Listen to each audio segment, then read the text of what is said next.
Assalamualaikum warahmatullahi wabarakatuh. Salam sejahtera bagi agama lain. Saya Cynthia Putri Lestari dari SMKN 1 Triwarejo akan menjelaskan cara merakit CPU. Alat-alat yang dibutuhkan adalah kopeng. Kopeng berfungsi untuk membuka dan merapatkan skru pada saat pemasangan hardware. Selanjutnya ada mutu atau motherboard, berfungsi sebagai penghubung semua komponen yang ada di dalam CPU. Yang ketiga ada prosesor. Prosesor berfungsi sebagai pemroses semua perintah yang ada. Yang keempat ada heatsink. Heatsink ini berfungsi untuk mengurangi panas pada CPU. Yang kelima ada pasta.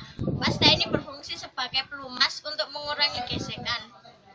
Yang keenam ada RAM. RAM ini berfungsi sebagai penyimpanan data, tapi hanya untuk sementara ya. Ada VGA. VGA ini berfungsi untuk mengolah data grafis dan menampilkannya ke monitor.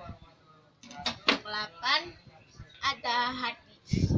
Hard disk ini berfungsi untuk penyimpanan data permanen dalam komputer.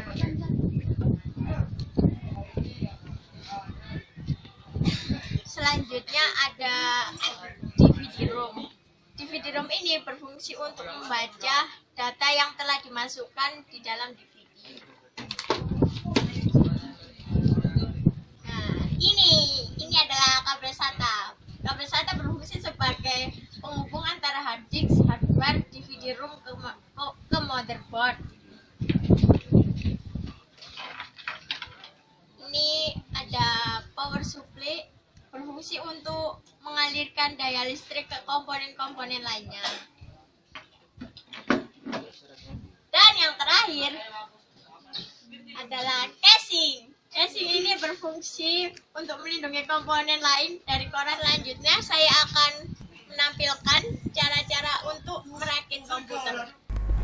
Assalamualaikum warahmatullahi wabarakatuh. Di sini saya akan menerangkan cara-cara merakit setelah langkah-langkah merakit CPU yang harus kita perhatikan. Yang pertama adalah tata letak dan skematik beberapa hardware pada motherboard. Tata letak tersebut diantaranya ini letak prosesor, ini letak dari RAM, letak VGA, ini letak dari kabel data SATA, dan ini merupakan S-panel yang berfungsi sebagai slot tombol power.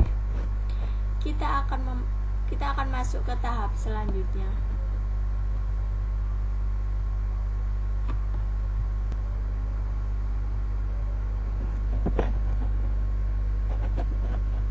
Kita akan memasuki tahap selanjutnya. Kita akan memasang prosesor pada motherboard. Sebelum memasang prosesor, kita harus mengetahui posisi lekukan yang ada di prosesor dengan yang ada di motherboard. Setelah prosesor terpasang dengan baik, kunci pengaitannya. Setelah itu,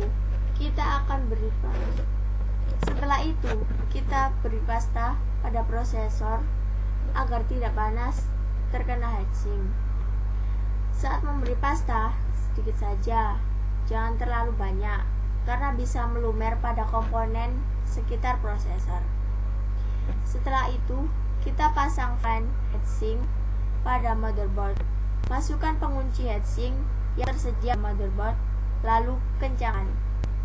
Tancapkan kabel power heatsink pada slot yang ada di motherboard.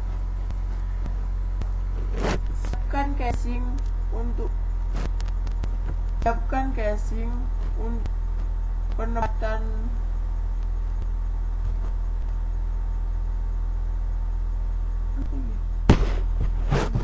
penempatan pada casing. Pasang pada casing dan pasang pada sekitar lubang yang tersedia.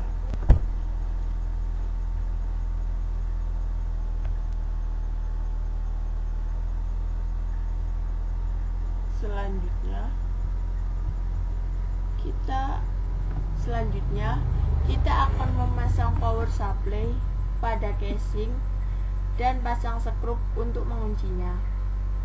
Pasang kabel power 24 pin pada motherboard. Pasang kabel power ATX. Setelah itu kita pasang heatsink pada casing.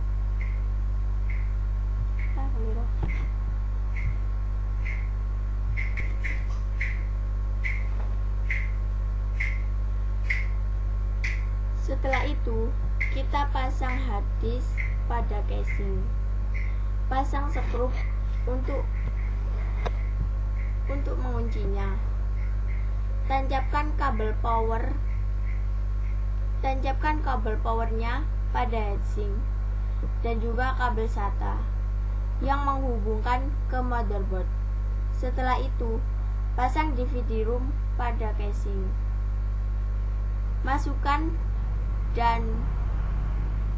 dari depan. Pasang skrup sebagai penguncinya. Tancapkan kabel power pada